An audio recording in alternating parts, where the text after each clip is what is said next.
Mapagpalang umaga po sa ating lahat and welcome na muli sa ating daily morning devotional. Purihin ang Panginoon sa kanyang kabutihan na tayo muli makakapag-aral ng kanyang mga salita. Jesus' name above all names. It's January 28, entitled Divine Head. Makikita din po ito ang ating pag-aaral, Selected Messages, Volume 1, page 113 and 114.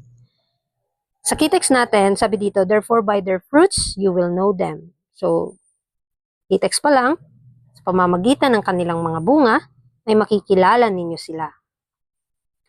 The work for this time is to appeal to the Christian's mind as the most important work that can be done. It is the question of cultivating the Lord's vineyard. In this vineyard, every person has a lot and a place, which the Lord has assigned him. And the success of each depends on his individual relationship to the one divine head. So, ang gawain po sa ating panahon ngayon ay nangangailangan ng desididong paggawa at ang pag-iisip nating mga tao ay kailangang nakatuon sa katotohanan upang maging successful ang gawain natin. At may mga katanungan po. May mga katanungan patungkol sa pag-cultivate ng mga katotohanan sa puso ng mga tao. So, paano po ba natin ito magagampanan? Sa ating gawain, sa araw-araw, kung saan niya tayo tatawagin, nagiging tapat po ba tayo sa paglilingkod sa Kanya? Kung saan niya po tayo dadalhin? Nawa, maging mapanagumpayan natin ang ating mga tungkulin. At sa pamamagitan nito, bawat isa sa atin, kapag may relasyon tayo sa ating Panginoon, na siyang ating tagapag-ingat, tagapaggabay sa ating mga gawain, ay magagawa natin ang mga imposible nating gawin. The grace and love of our Lord Jesus Christ and His tender relationship to His church on earth are to be revealed by the growth of His work and the evangelization of people in many places. So sa bawat lugar ay merong gawain. Napakadaming gawain na nangangailangan ang mga tao ng katotohanan. Tanging ang biyaya at pag-ibig ng Diyos yung ating ipagkakaloob sa Kanya. At ito yung magko-combine sa ating paggawa para maging success ito. The heavenly principles of truth and righteousness are to be seen more and still more plainly in the lives of Christ's followers.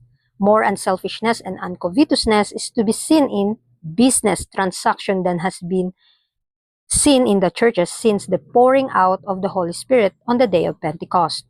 So may mga defect of character tayo at kailangan itong mawala. Kailangan tayong mabago, kailangan tayong mapabanal ng kanyang mga salita habang tayo gumagawa sa kanyang mga gawain. Dahil ang makalangit na prinsipyo, ang katotohanan, ang kabanalan, ang katwiran, ay nawa maipakita sa buhay ng mga sumusunod ni Kristo. Ang hindi mapagmataas, hindi madamot, kailangan nating ipakita sa ating buhay. Para sa bawat gawain ay maging successful po ito. At ang banal na espiritu ay sa atin at ito yung magmumold sa atin ng karakter ni Kristo at ito yung maipapakita natin sa mga tao at makikita nila ang tagapagligtas sa buhay natin. Not a vestige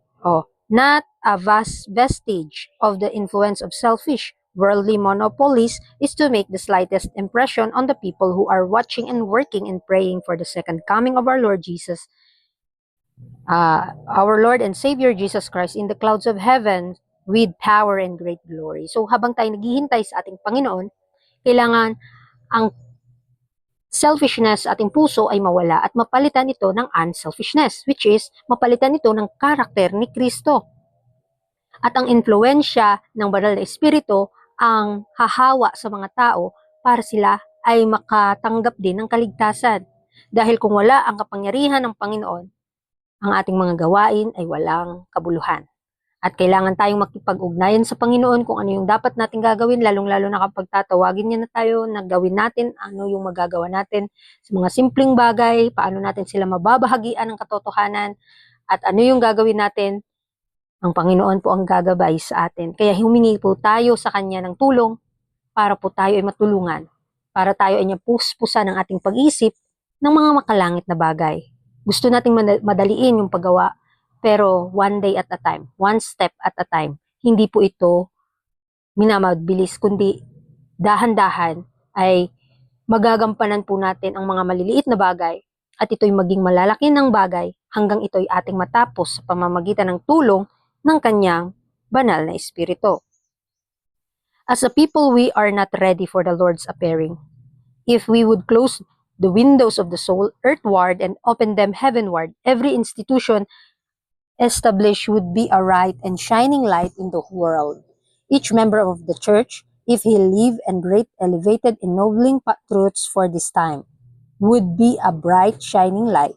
God's people cannot please Him unless they are surcharged with the Holy Spirit's efficiency. So tayo bilang mga tao, kapag tayo nakatuon sa mga makamundong bagay, hindi natin masasabi tayo ba ay handa na sa pagparito ng ating Panginoon. Pero kapag tayo ay nakatingin sa mga makalangit na bagay at saraduhin natin ang bintana ng mga makasanlibutang mga impluensya at bubuksan natin ang ating mga mata sa pananampalataya, makikita natin ang mga kagilagilalas na katotohanan na siyang magpapabanal sa sanlibutan, magpapabanal sa atin mga kapatid. Kaya ipanalangin natin na bawat miyembro ng iglesia, bawat miyembro ng taong nag-aangkin ng mga tagasunod ni Kristo ay mamuhay sila sa katotohanan upang maging epektibo ang liwanag na nasa kanila. Kaya tandaan natin, hindi po naluluwalhati ang Diyos kung hindi tayo makikipagtulungan sa Kanya. So, pure and true is to be their relationship to one another, that by their words, their affections, their attributes, they will show that they are one with Christ. They are to be as signs and wonders in our world, carrying forward intelligently every line of the work. And the different parts of the work are to be so harmoniously related to one another that all will move like well-regulated machinery. Then will the joy of Christ's salvation be understood.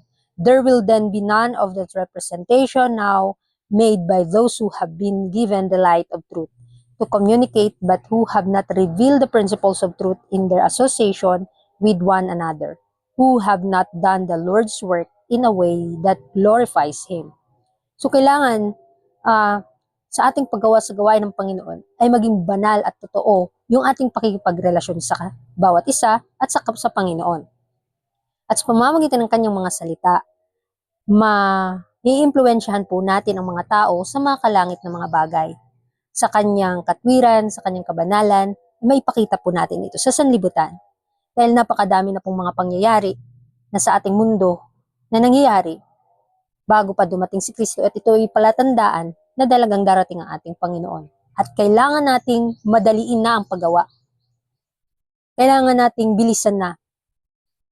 Hindi po ibig sabihin na bilisan ay minamadali mo yung paggawa mo, kundi sa dahan-dahan na paggawa as long as maintain yung paggawa mo nang may masigasig at may kasipagan na paggawa. Ipanalangin natin sa Panginoon na meron man tayong iba't ibang parte sa gawain ito ay gampanan po natin ng may katapatan at ng may katyagaan at may kasiyahan. Dahil kapag patuloy tayong gumagawa sa gawain ng Panginoon, dito tayo pinapabanal ng Panginoon. Dito niya tayo pinaparanas ano yung mangyayari sa atin in that time kung nasa practical work na tayo. Kaya related sa bawat isa, tayo ay mga manggagawa ng Panginoon gaya ng mga makinarya na nagtutulungan sa paggawa.